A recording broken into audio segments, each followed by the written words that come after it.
Today you get to join me when I'm painting a face frame using the Balayage Bleach from Maria Nila Bleach collection. As you can see, my model today has an amazing round color, but we would like to lighten it up around the face and give more life to it. Face frame is a technique that I can use together with other techniques to build contrast and dimensions in the hair, but also as a standalone treatment like we're going to do today. I'm choosing the Balayage Bleach since I want to do an open air balayage. The formula is thicker than silver bleach and will create a dry layer around each section, which I need to not get any stains on the rest of the hair. As always, mixing the powder 1+2 together with our developer.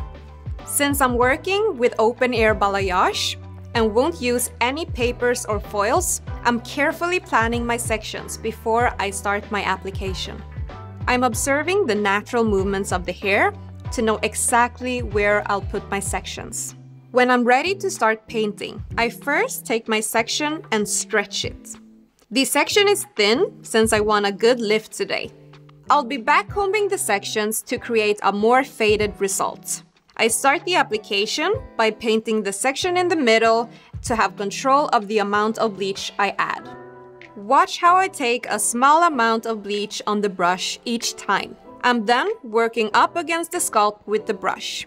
If I want the bleach to really penetrate the hair and increase the lift, I apply the bleach on the lengths against the board or the backside of my hand. To create a visible face frame, the painted lines need to be distinct.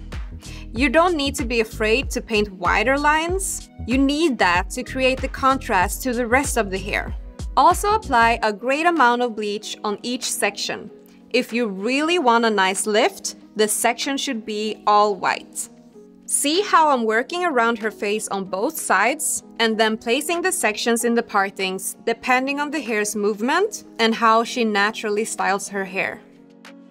Okay, I'm done with my application and I'll let the bleach do its job.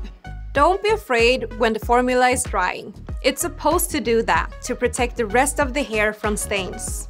When the process is done, I rinse the bleach, and if I want to use a toner, I can do that to achieve the shade that I want.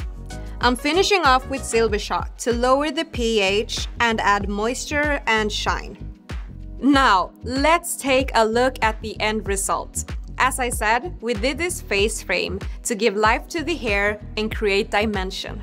The result turned out so good, and take a look at the contrast against the rest of the hair that still feels super natural.